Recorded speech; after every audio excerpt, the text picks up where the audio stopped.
Okay, so this morning, what we're going to look at now is the therapeutic nurse-client relationship with the aggressive patient.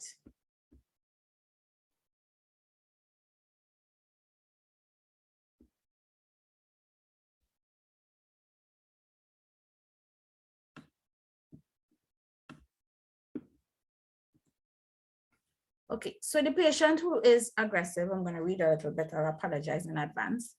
The patient who is aggressive may be from any illness group. Any illness group, meaning the person could be manic. You know, a lot of times we have our manic patients that tend to be very intrusive. They tend to get upset quite easily and they're easily irritated. You can have a schizophrenic patient who's extremely paranoid and maybe trying to get out of, you know, get out of the wards. The person doesn't feel safe for whatever reason. They may want to become aggressive. We spoke before the fight, flight, freeze type responses. So in the case of aggression, it's more into the fight range where the patient is fighting. Always remember when we're like with all the previous times that we had classes, we spoke a lot about the recognition that anger and being angry is in fact a response that is fear driven. It's driven from a place where the person feels threatened in some way. And then that threatening then leads to behaviors, right? So these behaviors aren't always helpful for the client, but in the client's mind, being aggressive in that point is actually helping them to cope. So knowing that aggression is a symptom and a sign that is not an illness is also important. So a symptom, as you remember, is when a person feels something. So if you feel it and you have to tell somebody, then it's a symptom. A sign is being able to be seen by others. So one is very subjective, that's a symptom. And then of course the sign is objective, where it can be seen. All right, so we are actually seeing aggression. Now, aggression can occur through, we talked about it before in terms of behaviors and so on. And then of course it is shown physically afterwards, after the person feels it, you start to see them behaving in particular ways. We went through that before about the signs of aggression.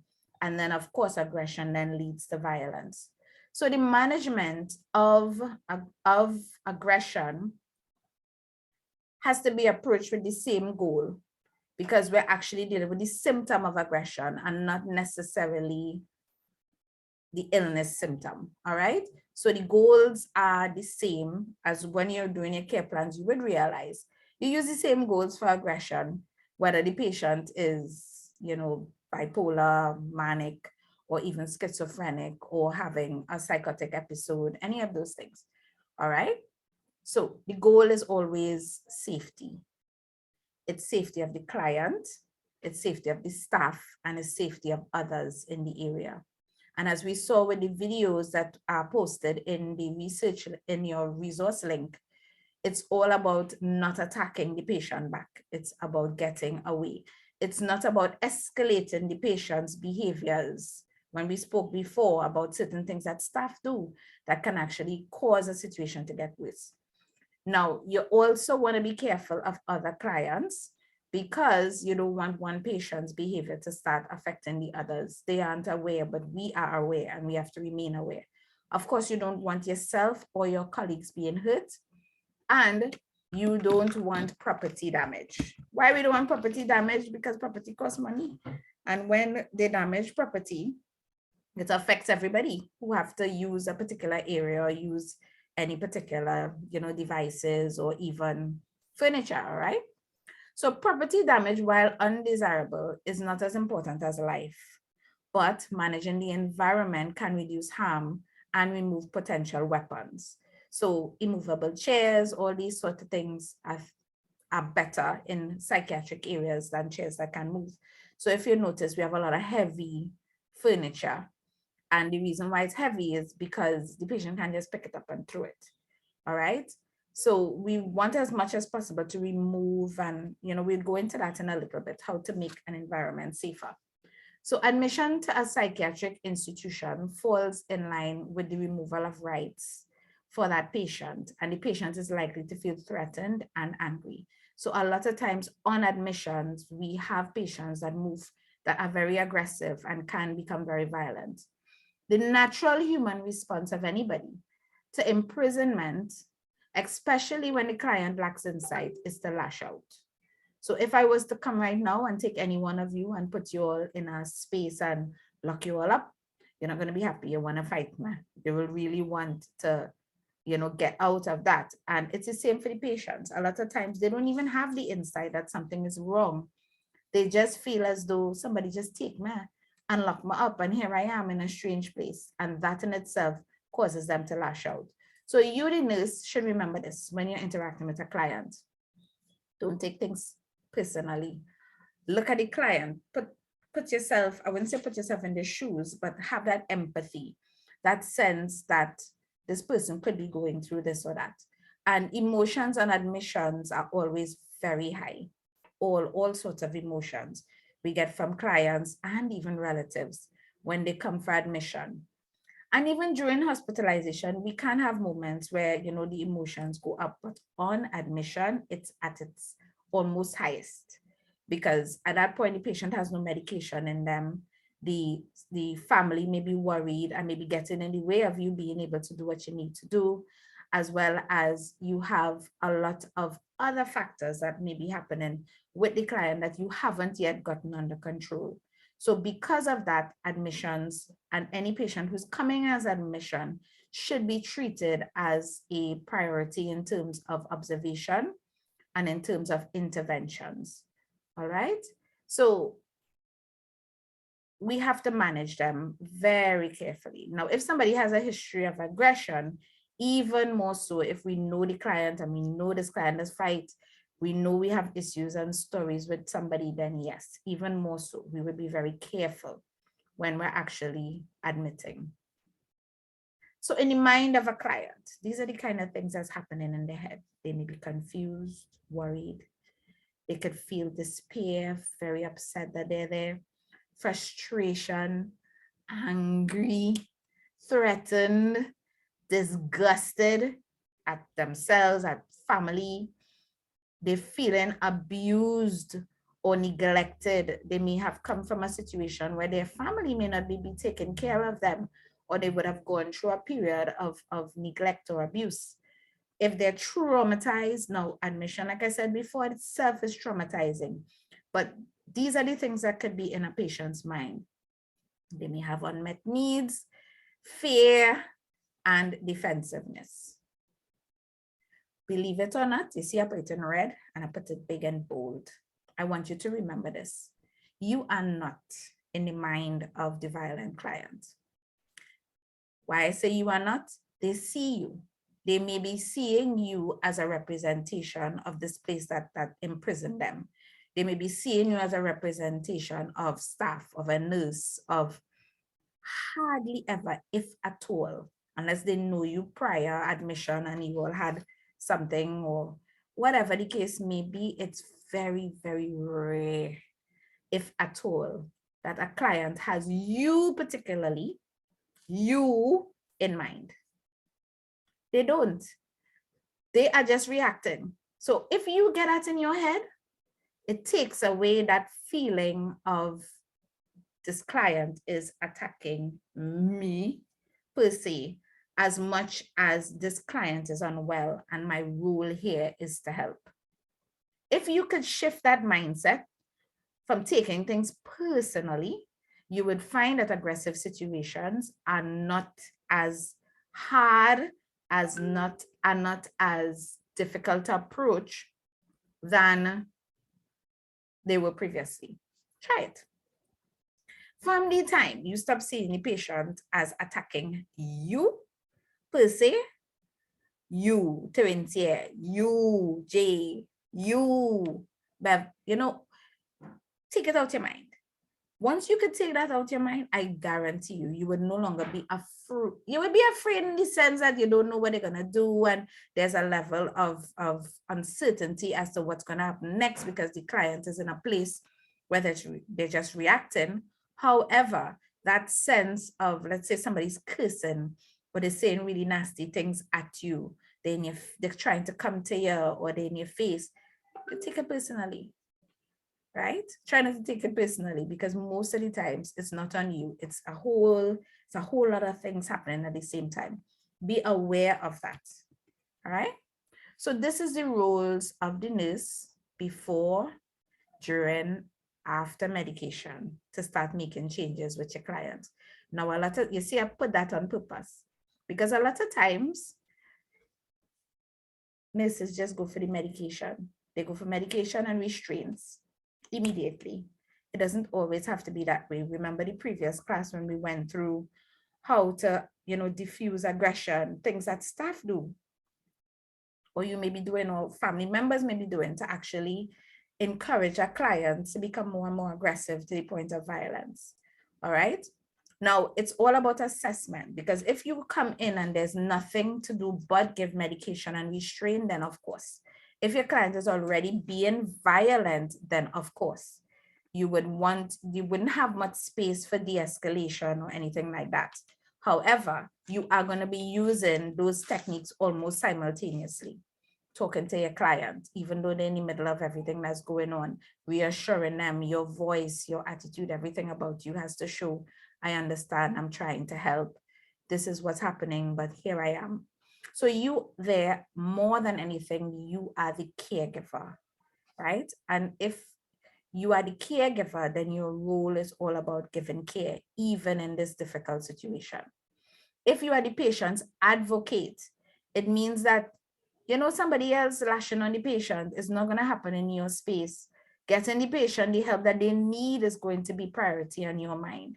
If it is you need a doctor involved to prescribe something, or if it is you need, some other member of staff to get involved, whatever, sometimes even the numbers are helpful, but then we have to be aware, do we need as much people touching a patient at the same time? Sometimes more people touching them makes them more angry. So you may reach a place where you would call for help and realize you have a lot of everybody don't need to be on the person. They are wrong as support. You are the person trying your best, even in the middle of everything that's happening, to make sure that your client recognizes that you are standing for them. It's not about you or us against the client. You are the mediator. What's a mediator? You're still trying to get things to calm down. You're still, if it is there's a fight, there's a situation, you're in the middle of that, trying to work out what's the best way forward. Let's find it quick.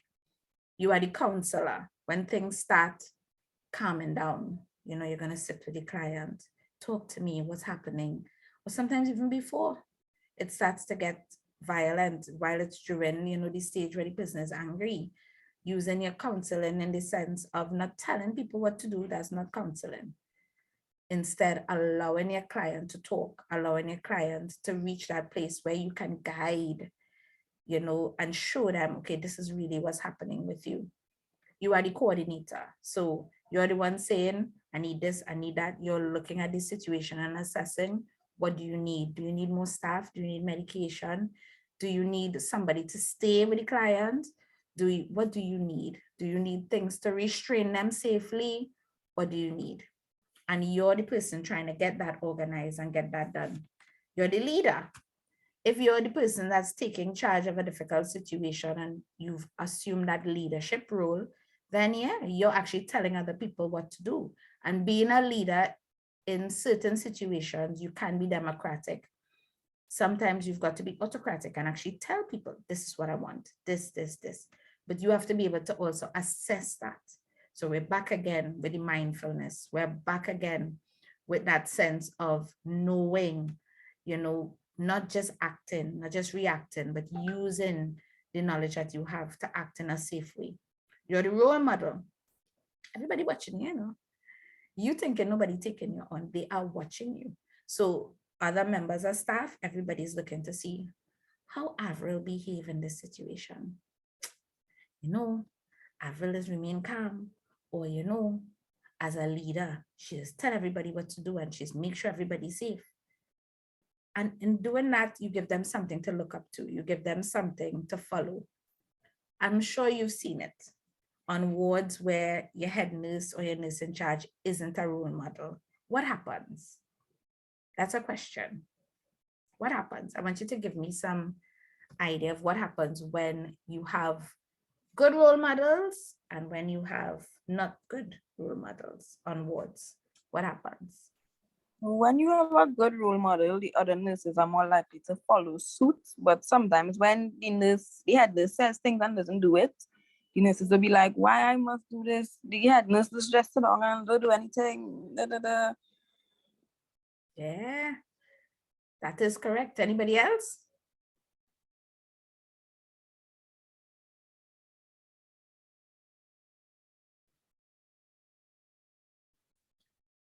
I know Terence is not the only person here.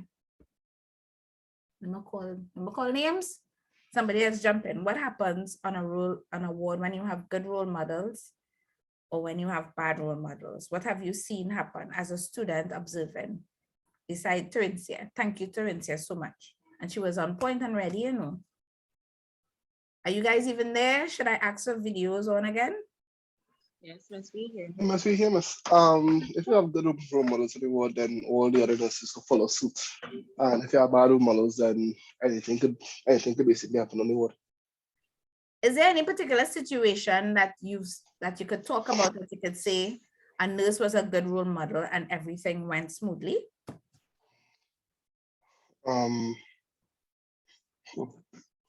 Or vice versa, the nurse is a bad role model and it all went, according to you, all over. It have situations in the world where you will get mixed reactions with the nurses when something happen. Like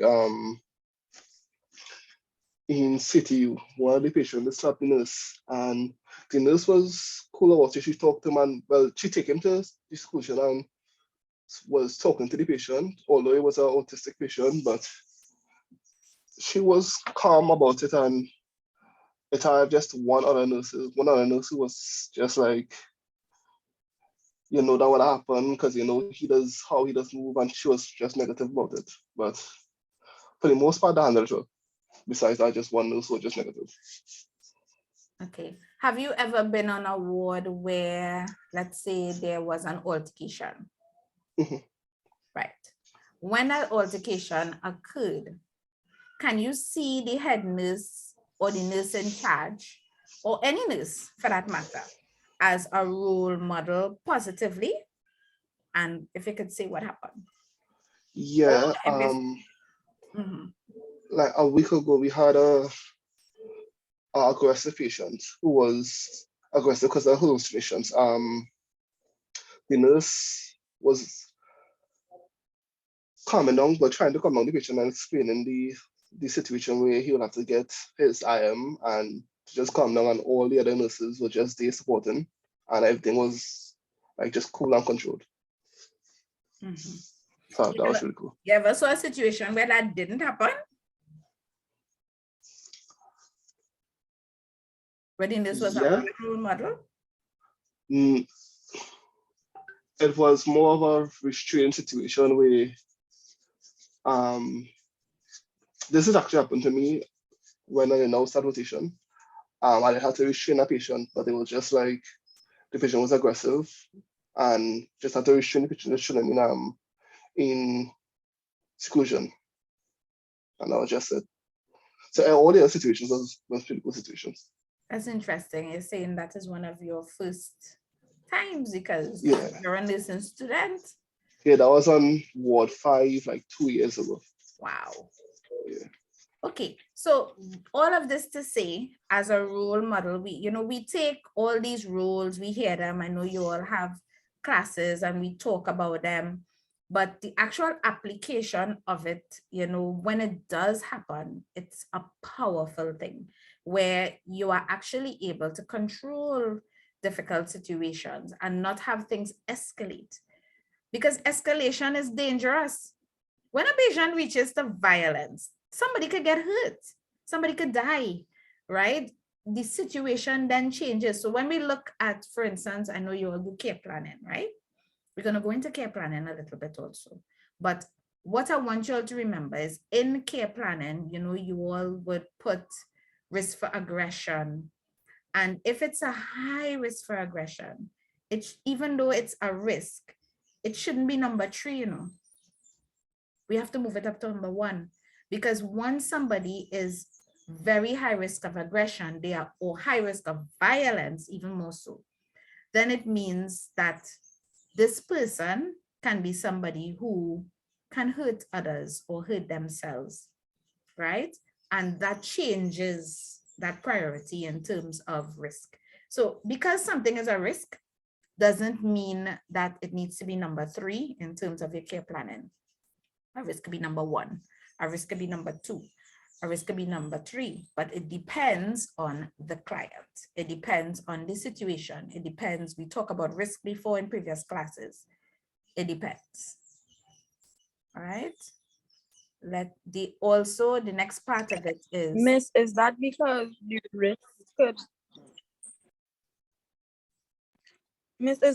risk could endanger human lives? So you move it up because it becomes a danger to life. yes. Because remember, when we're looking at problems, we talk about prioritizing. If you have to prioritize something with most important on a ward or for a client, what do we know about prioritizing? Anything? We prioritize life and safety of the patient first, and safety of others first, and then everything else will come after. Hold on, I don't know why. Okay, I'm using a new computer and now it's telling me something about the battery running low. Hold on. But it's plugged in, so that is unusual, but okay. All right, let me keep going. Right, so you are correct. Anything we prioritize has to be something that has a level of importance and we look at it in terms of life and death. All right, so this is the other part of things. You, the nurse, are the protector. You are the protector of the client. You are the protector of your colleagues. You are the protector of other patients. And most importantly, you are the protector of yourself. And a lot of times we think protecting self means fighting. Sometimes protecting self means getting away and getting help. That is the most and the first thing you should look to do. All right. Now, of course, depending on your situation, there may be times when, as a protector, you're realizing, look, the situation is more than we can handle. You may have to leave. Everybody may have to leave for their own safety and allow a patient to work it out, right? Or, you have to be able to assess that. So assessing is something, remember, the nursing process as a big circle, right?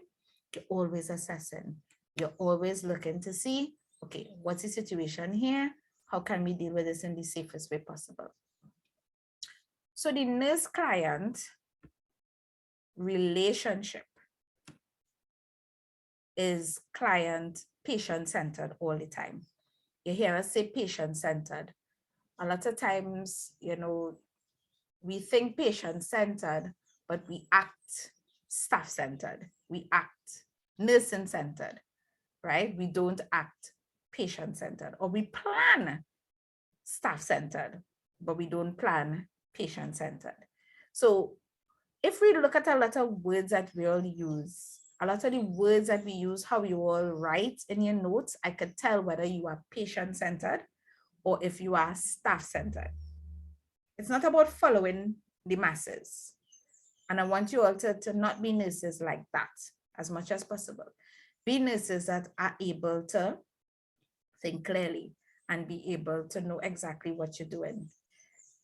Be a nurse that treats a patient with dignity and respect, just like how you would like to be treated with dignity and respect. The Mental Health Act allows for all these things to happen, right? So everything I'm talking about here is not off the top of my head. It's not because I feel like it. It's based on the Mental Health Act, all right? And this approach is the basis of psychiatric mental health nursing treatment. And regardless of our goals, we have to be doing certain things and behaving in a particular way.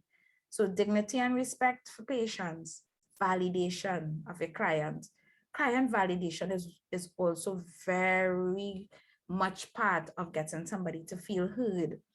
If it is that you could tell a client what they told you and say it back to them and ask them, is this what you mean? You know how it is for somebody to ask you, are you sure this is what is happening? That it makes you stop and makes you think, oh, this person cares about what's happening with me. And because this person cares, I'm now in a place where I want to follow through. I want to be able to listen. I want things to get better. I want this person, as they say, we want the patient to like us. It's not we want the patient to like us, but we want the patient to recognize that we are truly there for them.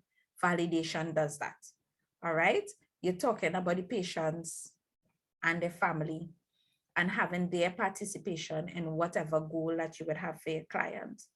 All right. Meaning that you don't put something down and then have it in your head that this should happen and not discuss it or tell the client what you're up to. You should let them know this is our goal. This is where we're heading here. Do you understand? They may not understand. If they don't, then you are assuming their best interest. But as long as they are interacting, you encourage that as soon as possible, you bring them on board. Family members, bringing family members on board also helps for continuity, and it helps the family now. Remember, they are more with the family than what they're supposed to be, right? More with their family and outside than they are with staff. Should you start to get family to start thinking in such a way to behave safely and to be able to make life more therapeutic for their family member, you would find you have less admissions. Any family that is in queue with illnesses, that knows how to see when somebody relapsing, that sort of thing, that family is a family that's in control. That family has very few admissions, and the admissions only come when they cannot cope or they cannot get to help as quick as they'd like to. That's the only time. But all the families that, look at the people that tend to be long stay. What will you notice about them and their family? All the long stay clients, all the revolving door clients, what you notice about them and their families?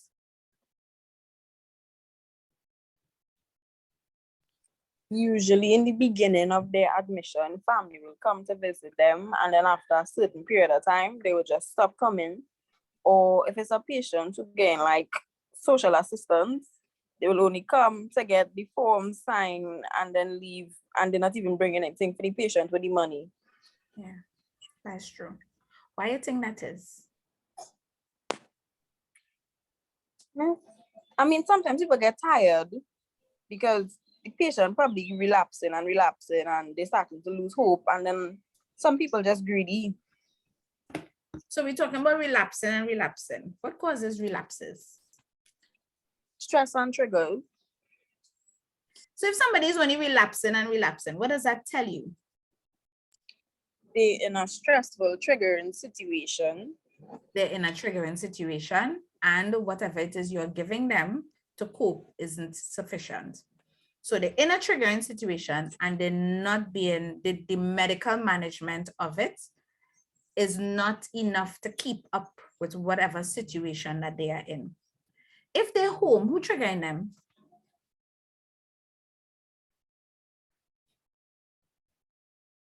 Their family members. So if we were to change things up a little bit and get the family involved, early o'clock when they come in, get them cued in as to what exactly is happening, get them cued in on how to look for signs and symptoms, set up a solid, remember when you all did admission exams and we said discharge starts at admission? What do you think that meant? From the time you admit the patient, you're supposed to be preparing them to leave and preparing them for life outside of the hospital. Yep, from the time of admission. So Brito, what sort of things we need to take into account if it is, because you guys do it level 1 right now. So what sort of things do you think we should be taking into account with that statement that discharge starts at admission when it comes to the family? Miss, we're looking at the holistic, the emotional and mental. What about the family? Well, we're supposed to educate them on how they should take the medication and how they and safety of the patient depending on the illness they have. Mm-hmm. And if you think you have an educated member of a family, and they feel as though they understand what's going to happen, they understand the plan of health professionals, they understand what's going on with the family member. Because in society, psychiatry is treated still, even though we have all the information outside, right? In general, especially psychotic illnesses are treated as, you know, is some juju on you, or, you know, somebody do you something, or doing the family something. They don't really want to admit that illness part of things, all right? So when you are teaching, what sort of, besides teaching the patient, the family about the illness, teaching the family about the medication, what do you think you really want to get the family to do in terms of extending the plan from in the hospital to home, so that that patient gets that, not just that you leave hospital and you're back to, but you leave hospital and the environment you're going into is going to help you try to stay better. What about Buddy? Buddy, what you say? What you think we should be particularly trying to put in place in terms of a plan when it comes to family members?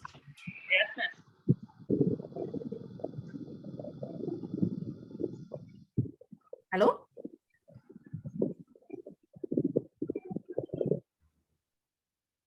I'm not hearing you, Buddy.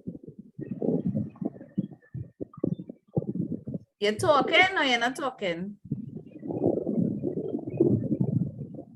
All right, I think we might have some issues because I see like if she's trying to talk, but I hardly hear. All right, let's get somebody else. Tiana, what sort of things you want to put in place for family participation? What plans you want to push forward? I guess I would think you want to have a time limit, like within the first week, you acquaint them with what exactly the person is going through. I guess a regimen for them, if they need to take medication, if they need to practice different techniques with the person when they become agitated, noticing signs that they may need to get somebody else's help if things may be getting a little heated, depends on the person's mood, what could trigger the person. So just basically edify them on how to best deal with their relatives. Yeah, that's it. You want to put that in place. So you want to show them signs and symptoms. You want to show them how to recognize signs and symptoms. You want to find out from them, because this is where we are not there. We only in hospital and seeing a snapshot of this patient. You want to find out what happens at home, because a lot of times we tell people what to do, but what we tell them to do, they can't, because we told them what to do based on our experience of being at home or being a parent or whatever, and not theirs. Because you might be telling a family member to make sure somebody takes medication, let's say 3 times a day. But in you telling that to that family member works, let me say they work security or something, they work in 12-hour shifts, or is a nurse who work in 12-hour shifts or sometimes double up shifts and trying to make a little extra because it might be a single parent and she's son, you know what I mean, relapsing and having these illnesses, but she have to work, or he had to work, or I don't have nobody at home to remind this patient to take medication. But this is you, the nurse, telling the family member, right? So make sure he taking meds so much times in the day, and and sometimes they're too ashamed to even tell you. Or you telling them, you know, he had to eat plenty this, or eat plenty that, or eat plenty the other, and they don't have the money for what you're talking about, or they don't know how to break things down. So in talking to family, yes. Buddy, you're trying again? Yeah, miss, but as you're saying that, miss, I don't know if you hear me, because I hear in here. I hear in here. That doesn't go vice versa. Even if you're not dealing with a patient that you know is your own family member. What's that? Oh, she cut off again. Buddy?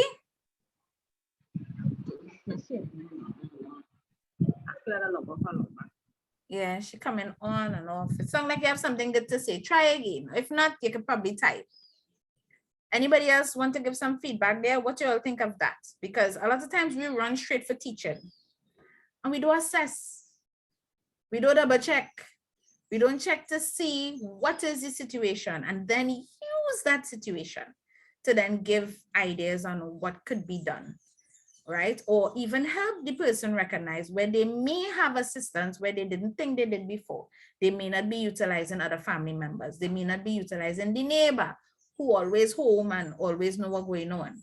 They may not be utilizing somebody in the area who, let's say, does work in the area and are wrong that we could get. Or you don't have medication 3 times a day because nobody is there to make sure the patient gets it. So you might want to have a chat with the doctor now. Doc, why this person doesn't have nobody, if we put this 3 times a day and he has no insight, he's not going to remember. How about if we try something different? Maybe once a day. If it's once a day and the person gets Lister. All right. And so she starts to talk and then check out. You press, you take my mistake. Anyway, so we want to be able to do that. So collaboration, talking to the patient and the family is not just talking to them and telling them what to do. A big part of that is assessment, recognizing what is the situation, and then using that to then make a plan for your client, right?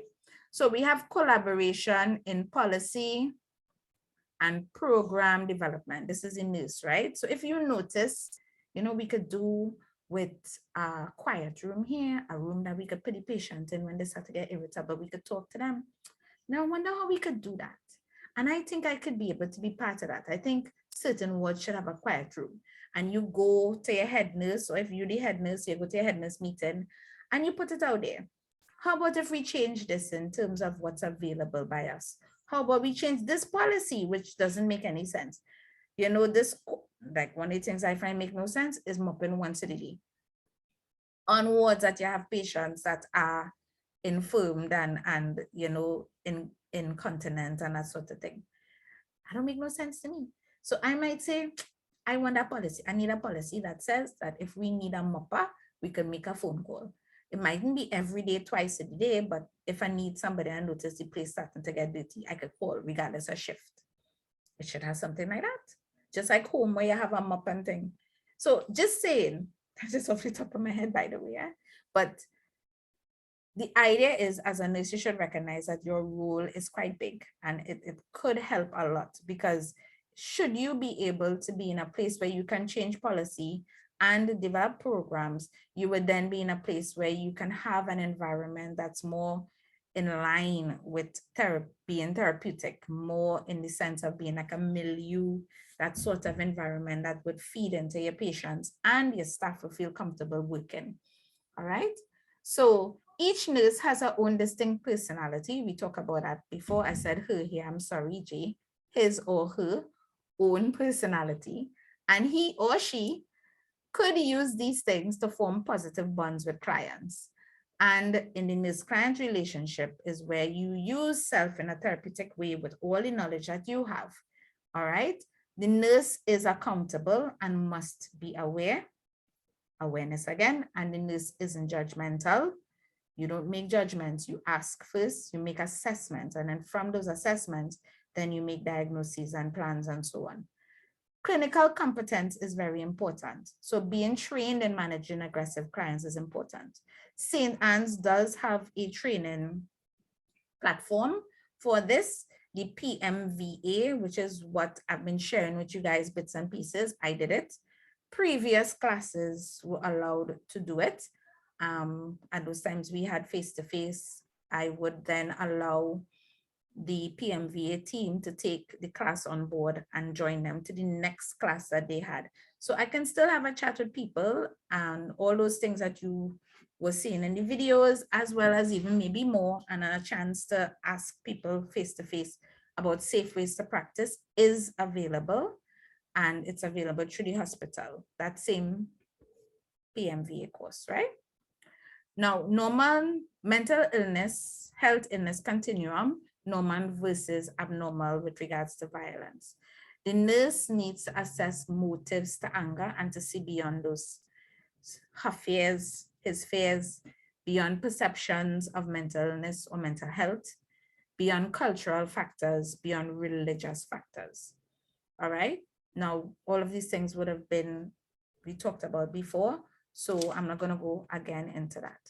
Again, types of relationships we talked about before when we talked about the suicidal client. And in this case, we're talking again, it's the same thing. It's the same thing. A social relationship is mutually satisfying relationship. It can be for friendship, socialization, or fun, to accomplish some task.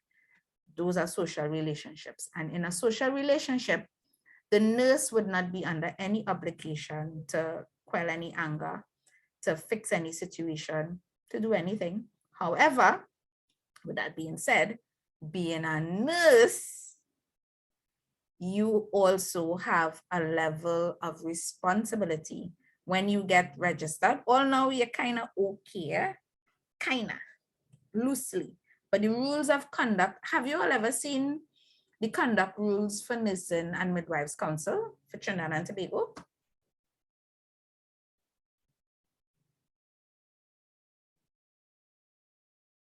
I don't think so, miss. You ever see the code I of know conduct? it exists. I know it exists, but I don't know like the exact specifics. All right, let me write that down. I'll try and see if I can get it for you. But nurses' code of conduct says that if your behavior is unbecoming of a nurse, even when you're not on duty, that it can affect your registration. If you act in such a way to harm humankind, because remember, when you sign as a nurse and you register as a nurse, you are on duty all the time. Technically speaking, somebody fall in front of you, you can't walk over them. We have a duty to the members of Trinidad and Tobago, which allows That's a us, student, sir. yeah, the nurses code of conduct does cover students loosely though, in the sense that if you should do something, you can be reported. So let's say you are cussing up your neighbor, or you just beat your child, or whatever it is, right? And it had to be something good, and a little thing, not a little cussing thing. I'm talking about you as Mr. Fighter, you bust him up, he nearly dead, whatever. And somebody knows, but this is a nursing student gonna do psychiatry and beating upon people, so could report you to the nursing council. So I have a nursing student that beat a man half an inch to your life. And if you get reported, you can be taken off as somebody who is not becoming of a nurse, and you could be off before you even start. If you are already a nurse and you are found in any way to be doing anything that harms anyone, especially in Trinidad and Tobago, while you're in Trinidad and Tobago, you can be found liable and you can lose your number.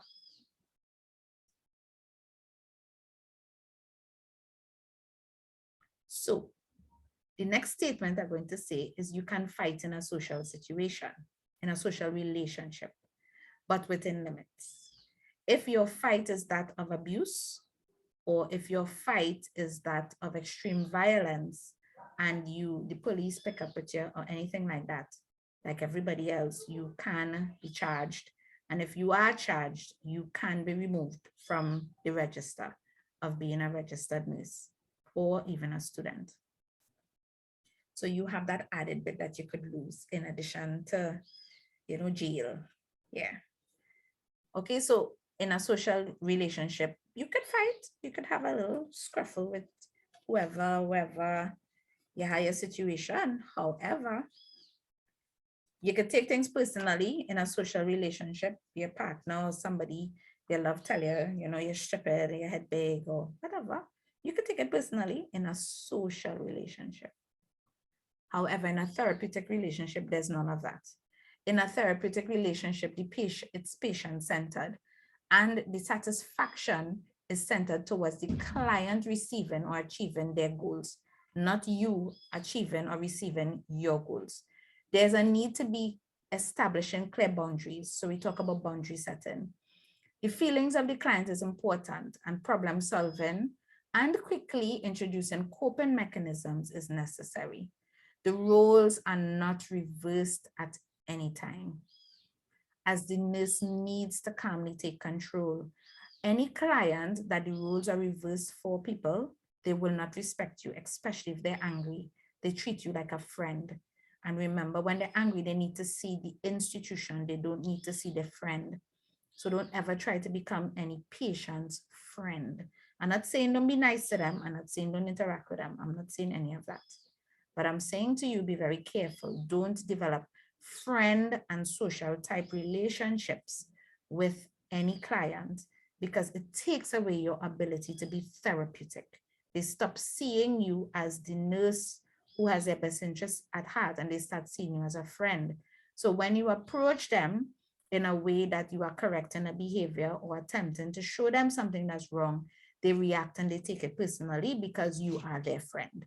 And you would react and take it personally because you see them also as a friend. Don't do that to yourself. Especially in aggressive situations, you need the patient to always see you as somebody who's objective and have their best interest at heart.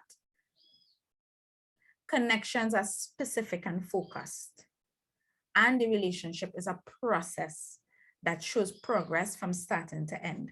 So from the time, remember the Hildegard nurse-client relationship, right? That whole sense of process is involved. Right. So boundary setting. How do we set boundaries in psychiatry when it comes to aggression? Okay, we assess the patient's motives. Why are they angry? And their levels of risk. What's this risk level like? Do I need to call other people out?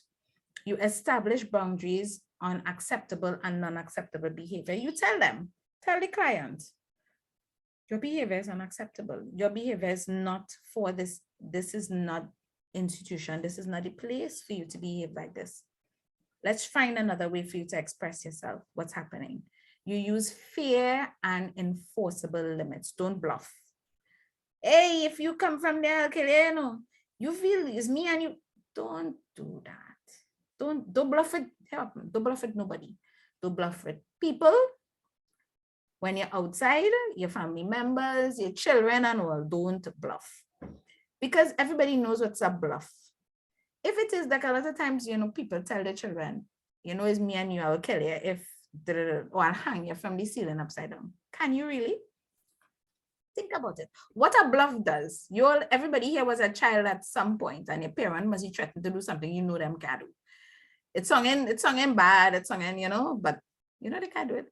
So my question to you, what does a bluff do to you in your head? When you hear certain things that you know are not enforceable, what does that do? You, the person hearing them saying that.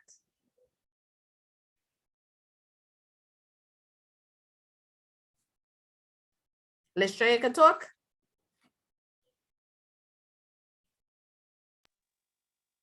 Miss, you see the face you just make? That's the same face I just made. See So I that? was like, Mhm. Miss, the face you just make? Like, it was like, really? Yeah, that's my face too. That's exactly how it feels. Does it make you feel you should stop doing what you're doing? No. You will say like whatever. Yeah. You're literally like, Because right now, I'm just telling patient, if he sit down with it too lash, he does what she and he just walk off like whatever.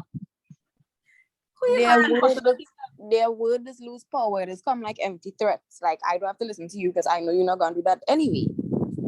It's an empty threat. But if you tell, like, for instance, I remember a time kids, they were younger, right? And one of their dads was telling the little boy, I'll hang you upside down on the roof. So I watch him.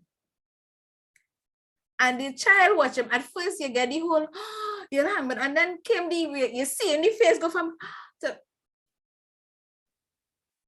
I went about the business and do what he was doing, right? And I'm telling myself, I know this empty threats thing, and I was telling myself, I see this shipping. So he getting more riled up because the more you talk and the more you threaten, is the more the child knows you're not gonna do those things. So I just went quietly and I said, okay, here what happened.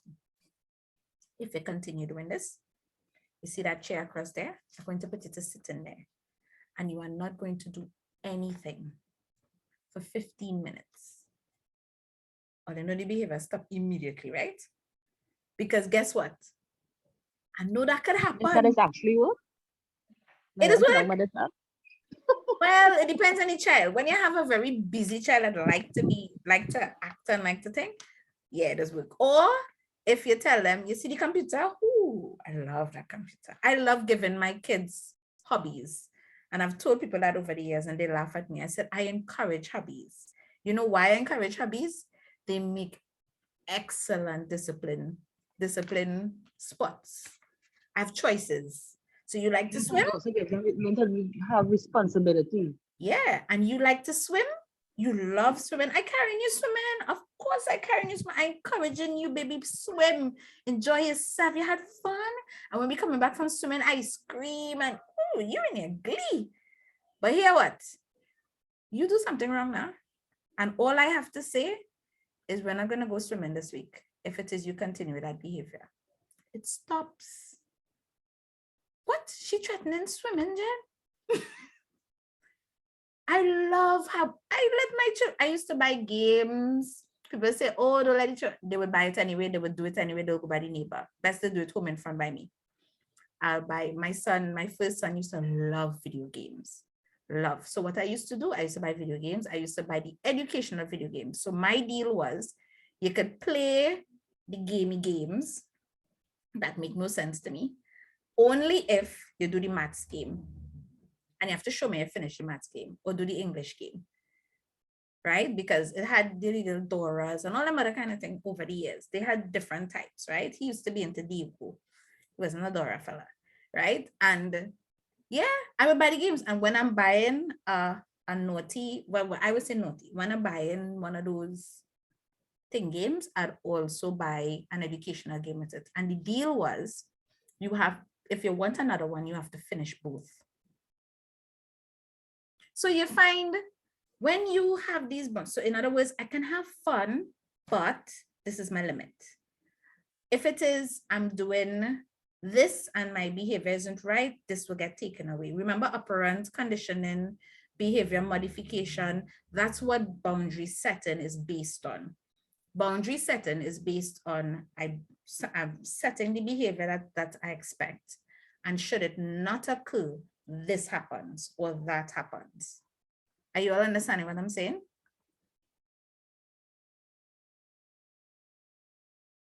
Yes, miss.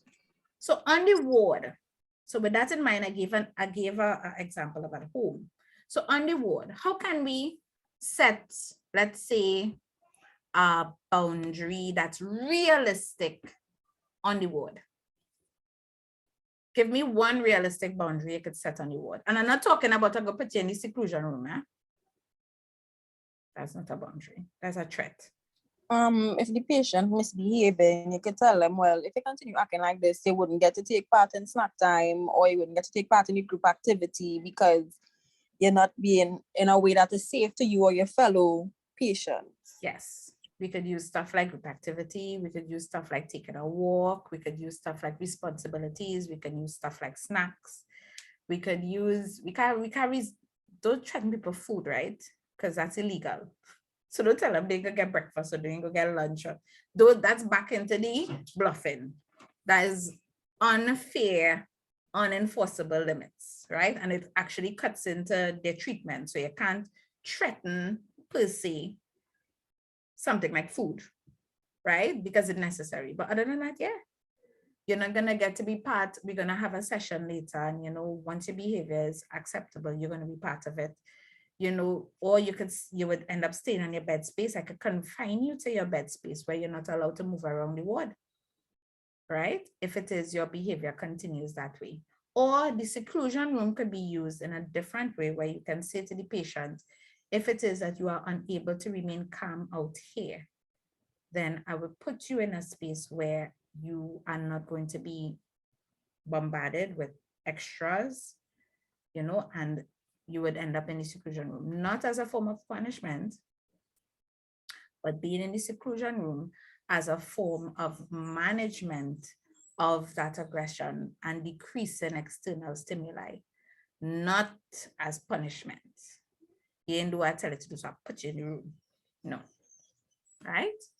You're also going to try to make the person responsible for their own behavior and be very clear. All right. A lot of times, we just say, don't do that. Don't do what? A lot of times as nurses, we use a lot of generalized statements and we're not very clear. So if you are very clear, if you behave yourself, what does behave yourself mean to this client? Behave yourself means different things to different people. I could say behave yourself, but then your idea of behave yourself might be to curse because you're accustomed to that. And it's nothing to you. It doesn't seem like a form of disrespect. So what's the problem? Whereas behave yourself means something different to everybody. So you have to be very clear. Also, you're giving them the right area for addressing aggressive or violent behaviors. So if there are, let's say they're in a group activity, a lot of people are around, that's not the place to try to correct negative behavior. You remove them from that behavior and you give them a more quiet space. You pull them away and you talk to them. It's a sense, it gives the patient a sense of respect, that you have respect for them. You're not treating them like a child, because nobody likes to be balled up or talked down to in the middle of a group. Likewise, if the place is very noisy, you can move the patient to somewhere that's quieter, right? All of that are helpful. If everybody's shouting and it's irritating the person, or they're in the middle of an argument and you need to separate people, all of those things are helpful and helps maintain spaces in order that the patient feels heard. All right.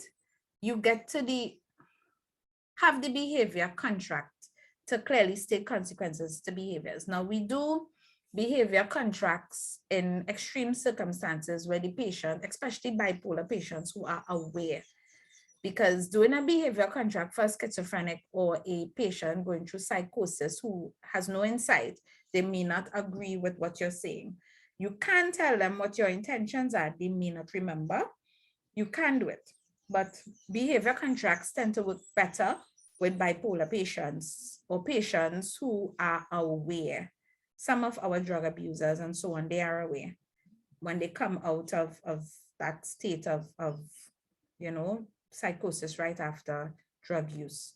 So have a contract. The contract says you do this, I do that. If this happens, this is what's going to happen with me. And it's clear. You get to the source of the problem and stay focused on the behavior and the issue at hand. Don't say last week you do this, the other week you do that. Don't bring old stuff into that space there. Try to deal with whatever the issue is at that time, right? Because you don't want to be one of those persons that brings negatives from that were dealt with or stuff that passed. Bring now. This is what you're doing now. And this is the issue right now. Use good communication skills, utilizing your social influence. Isolate the person, allow them to save face and negate the influence of an audience. Or they know what it's like when bacchanal start an award. What has happened with the other patients? What do you see them doing when something starts? Everybody else is getting rowdy. They get involved, right? And when they get involved, what does that make the person going through the thing do? When other people start to get rowdy or get involved or poke at them. They start to become reactive to the people around them. Yeah, then they react to more than the situation. They start reacting to the audience. So sometimes the audience will do things like, ooh, you hear that? You just hear what he just said to you? Wait, I wasn't taking that. And then the client who went through whatever was relatively calm suddenly get bigger and taller because that approved themselves. For the heck, I'm not taking that too. If she's not taking that, why should I take that? And then the audience does other things too. Hey, watch out, look how you're gonna get vexed. Watch, look. See, same thing I say. Look. Nurse, watch out what's going on here. Them two men and them fighting. Ooh, check that lash. and they turn it into something more, and then the person needs to perform. So get them away, take them out. It happened, stop it. You get somebody to take care of the other patients and calm them down, and you get the patient out. Don't leave them in a situation expected to de-escalate.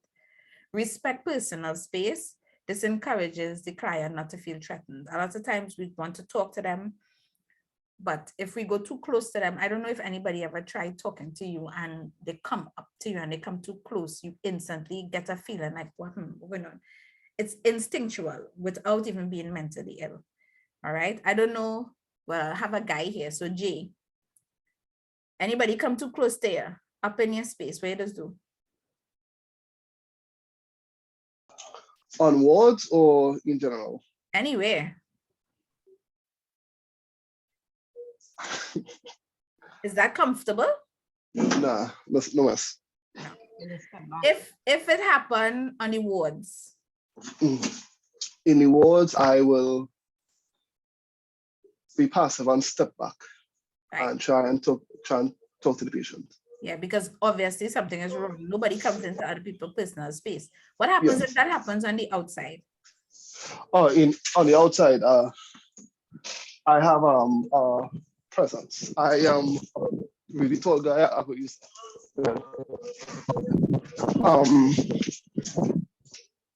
I ain't taking nobody up in my face. There you go. So you instantly start feeling threatened, and you either, well, if you're outside, you might come towards the threat. In other words, what on you, right? So a lot of times what we find is that these are everyday things, everything I talk about here, all these boundaries we talk about, these are everyday things. And as a nurse on any ward, it's always good to maintain boundaries. So these boundaries are good whether you want to use them at home, whether you want to use them on the streets, whether you want to use them while you're doing like visits in the community, or you want to use them in clinics, anywhere. They are good for anywhere, and they are important because boundaries make people feel safe. If you have a child in a house that could do what they want, I don't know if you all ever saw that, a child in a home that could do what they want, how that child comes across versus a child that is in a home with structure. What do you notice? What sort of interactions you notice with that child, with the child and the parents, with a child and other people? What sort of things you tend to notice for a child that is growing up with boundaries? You can actually tell, like long time used to say, we bring you up, we didn't drag you up. So the child with boundaries versus the child without boundaries, how can you tell a difference? The child with boundaries will tend to be more well-behaved. Yeah, they tend to be well-behaved. They tend to know what's acceptable versus what's not acceptable. They behave generally, of course, there are exceptions, but they generally behave in a way that's expected. What else you notice in how they interact with adults or other people? A child with boundaries versus a child without boundaries. More respectful. Yeah, they're more respectful, the child with boundaries. The child without boundaries, we'll call it, what's your first name? You would tell a child with boundaries your name. Let's say I tell a child that's grown up in a home with boundaries, Avril Carter. They will never call me Avril Carter.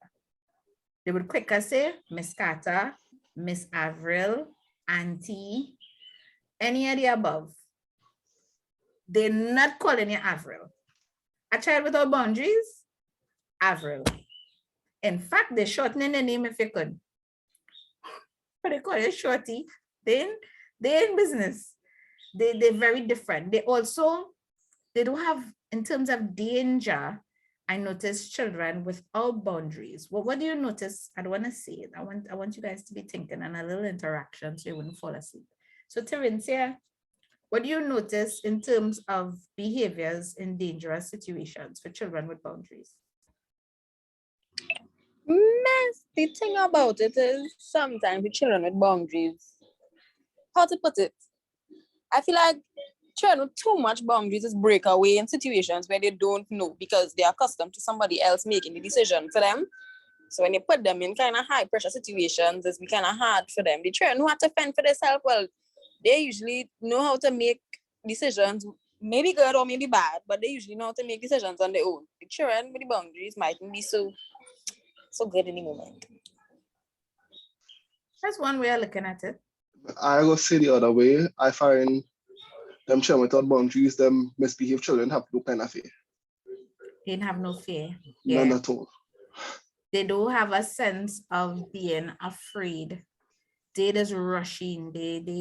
A child with boundaries. Now, of course, we have the extremes. I agree with Terencia. There are extreme cases where you don't allow your children to be children. They don't get a sense of outside or others. Or we're not talking about those situations. I'm talking about situations where children are growing up, knowing right and wrong, being observed, being supervised, being helped, right, through life, whether they're being helped at school, whether they're being helped at home. They have a sense of safety, because that's what boundaries do to children. They don't like it and they wish you just leave them to do what they want.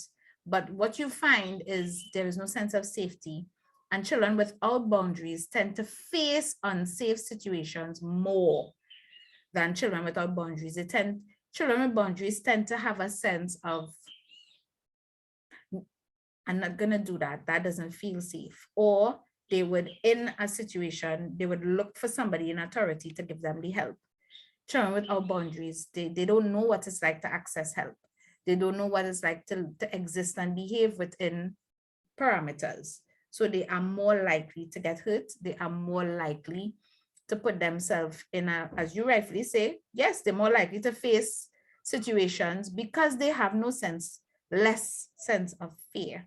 All right. Now, of course, just like I said, there are different, interpretations of this, but there's a reason for parents. There's a reason for whether it's actual parents or if it's people supervising you when the day come. There's a reason for that, for all of that, to avoid you from sometimes dealing with adult issues too early, right? And a lot of times children who don't have that, they aren't very good with what's right, what's wrong, and expected behaviors. They have to be taught that. So blurring boundaries can result in malpractice. This is for UDNIS or loss of licensing, of your licensure, right?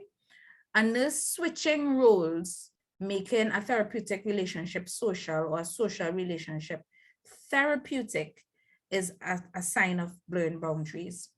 Nurse needs being met at the expense of the client's needs. Example, a nurse getting angry for a client for doing something and actually punishing or doing things to the client to get that anger out, or even choosing not to care. Those are signs of blurring boundaries, and it's the nurse meeting her needs instead of the client's needs. That is also a sign of malpractice.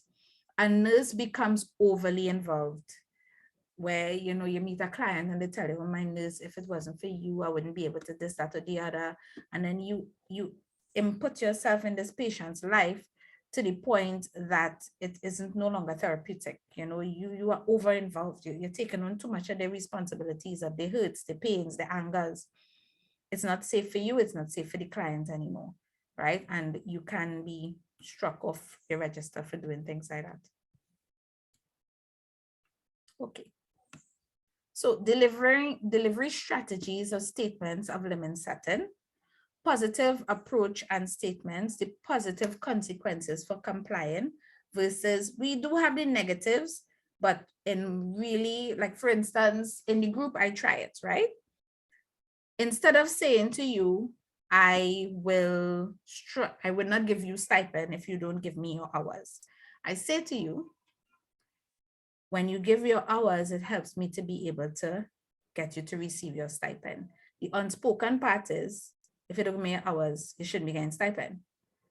Now, there are two ways of saying the same thing, but in saying it in a positive way, it's found that the person is more likely to know the behavior that's expected and to go towards doing the behavior versus negatives.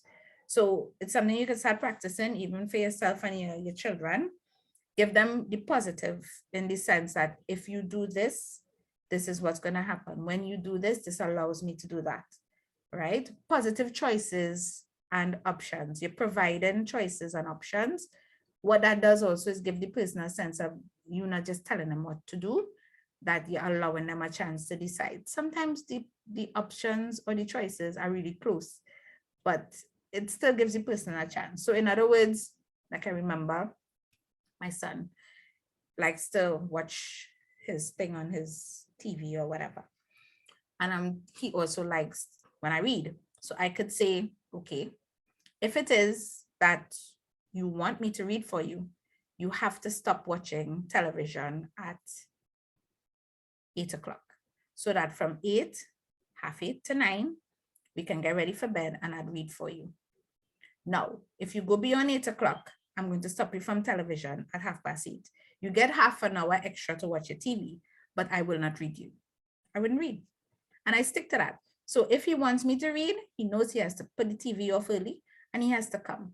So instead of saying, I'm not reading for you, you're coming off, you had to come off that thing. And no, just positively state what it is. And it works. It works. Avoid using no when asking for compliance, because then you invite a power struggle between you and your client. Stop telling people no, come no. I want this, no. How you just feel when somebody hits you with a no statement?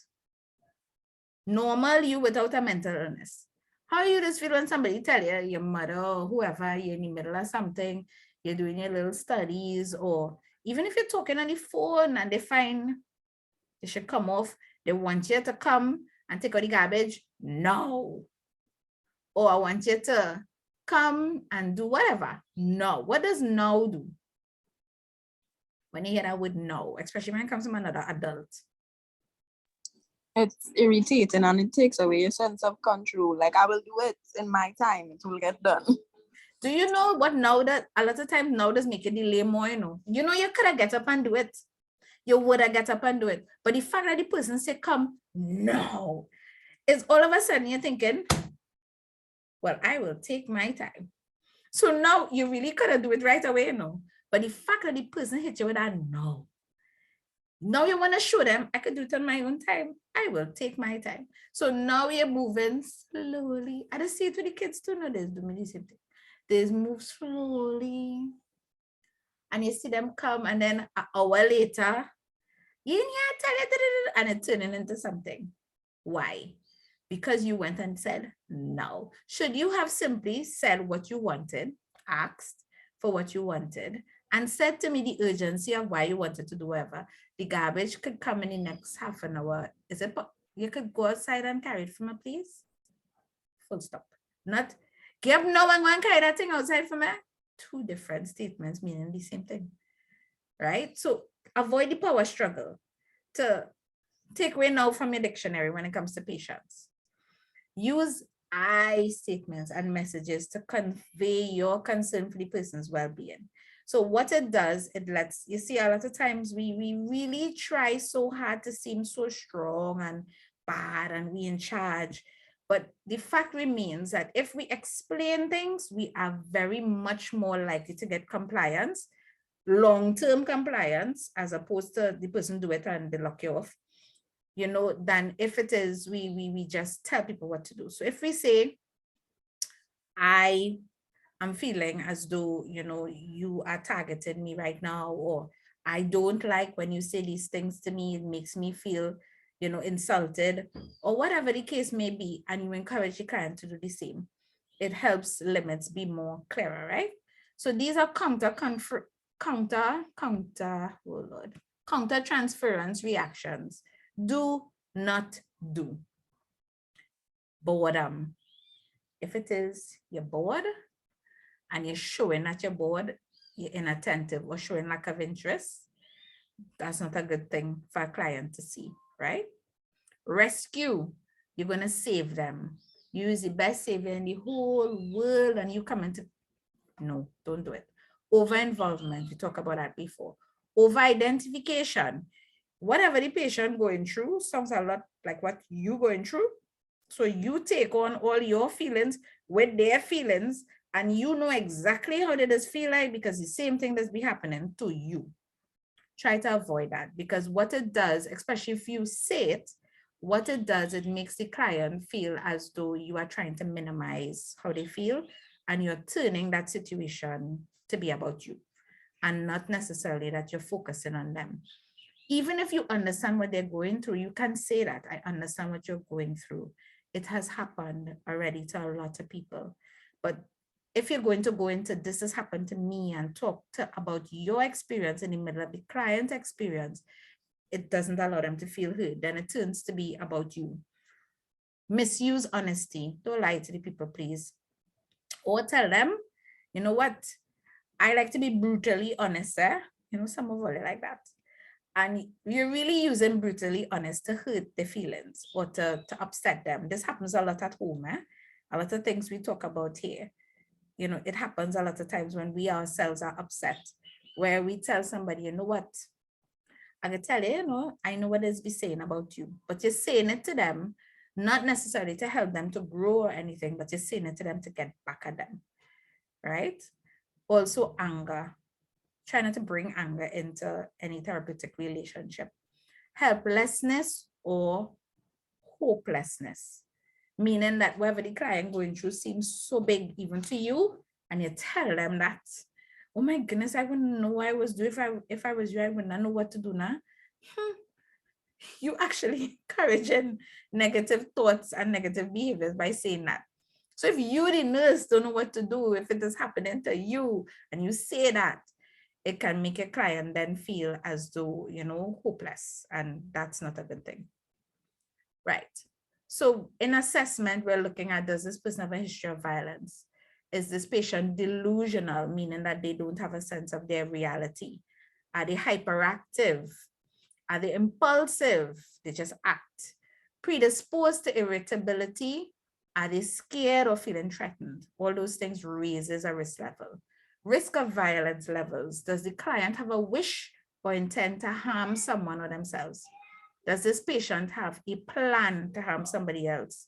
Does this patient have the means to carry out their plan? Does the patient's demographic factors indicate high risk? Where they're from, what they are accustomed to, what they used to? Does it make them higher at risk? Is this patient against limit setting? Any patient who's against limit setting and you limit setting with them is a patient that is happily willing to break boundaries. Is the patient being defensive? Am I aware of my personal triggers?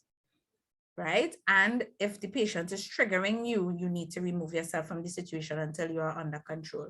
Am I competent to handle the situation? Do I need assistance? And if I do, how far are they? Then we have the stages of the nurse-client relationship with regards to Hildegard Paplau. I'm going over them again and again and again. Don't forget these things. So the pre-orientation stage, orientation stage, working phase, termination phase. In the pre-orientation phase, before meeting your client, you're going to get all your history from the admission history. You're going to assess your thoughts and your feelings about aggression. If you hear they're aggressive, you prepare for the meeting, meaning that should they need restraints, is the seclusion free? Do you have chemical restraints? That's a medication.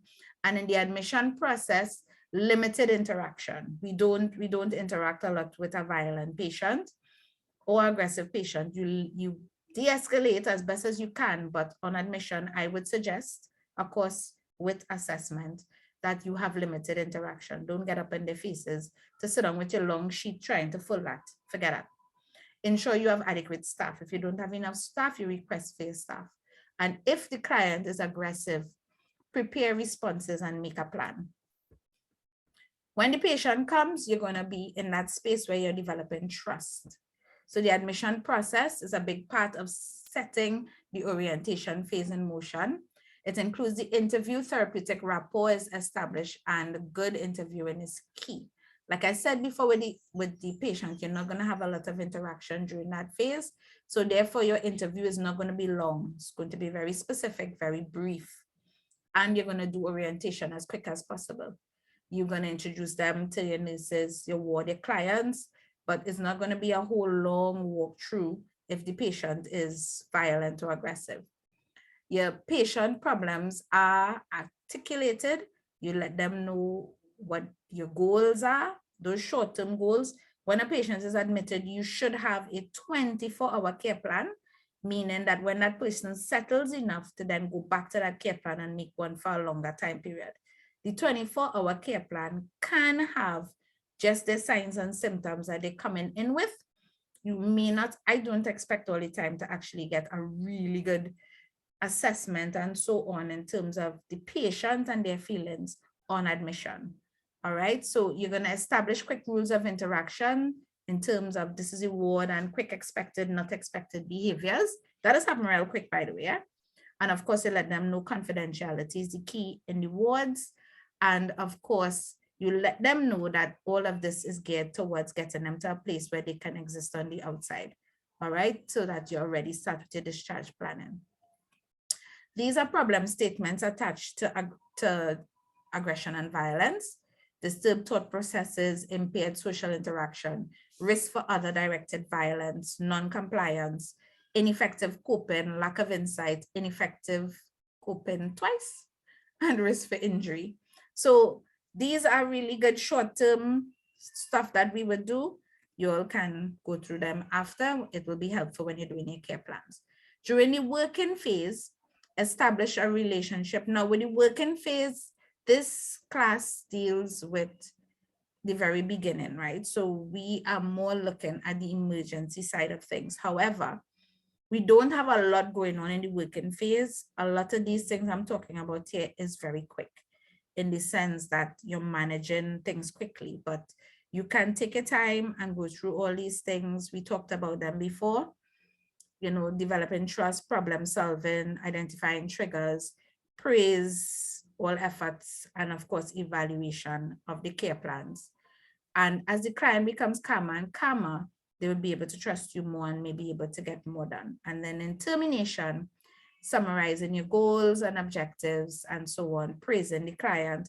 And you can do this in a short space of time, let the client know, you know, thanks so much, especially when you're getting them and you're passing them along to services. If you need to, you know, you let them know what they did well, especially if they manage the process as best as they can. All right, you discuss situations, what occurred and how to in future prevent or make things go quicker. All right, termination may be emotional for the nurse and the client, but it's necessary. And never give people personal information.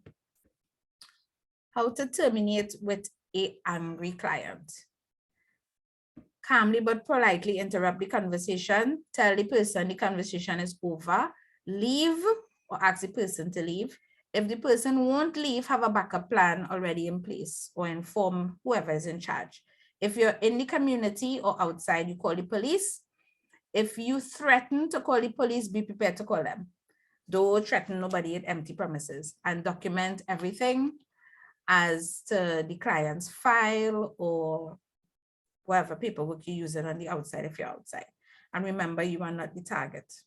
In the community, prior to visiting the client, you check your negative attitude. If you're in a bad mood, you should know that and fix it before you interact with somebody who has potential for violence. Look for signs of substance abuse. Substance abuse makes violence worse. Observe for disorientation. Ask questions with regards to, you know, the state of the home, the geographic location. If it's in a hotspot, you should know if it's in a hotspot. And if it's in a hotspot, you may need to go with somebody else, especially if you're female. The travel route to go there and the social environment that you're going into. You need to know these things. Ask questions, don't be afraid to ask. And be sure to get history of any past violence by the client or anybody else in that home that may have had a history of violence. Be aware of who will be home when you are visiting. These are risks to consider at home. Does this client have any restraining orders or recent threats being made to anybody or a caregiver? Does the home have any pets or animals or weapons? Now, when they get in the community, that pets thing is a serious thing. You any people house, all of a sudden a dog come from nowhere. Ask in advance, you have any dog? Tidy dog, on my way there, or be aware. And then, of course, with the weapons, you have to know your clients. Hold on for a sec.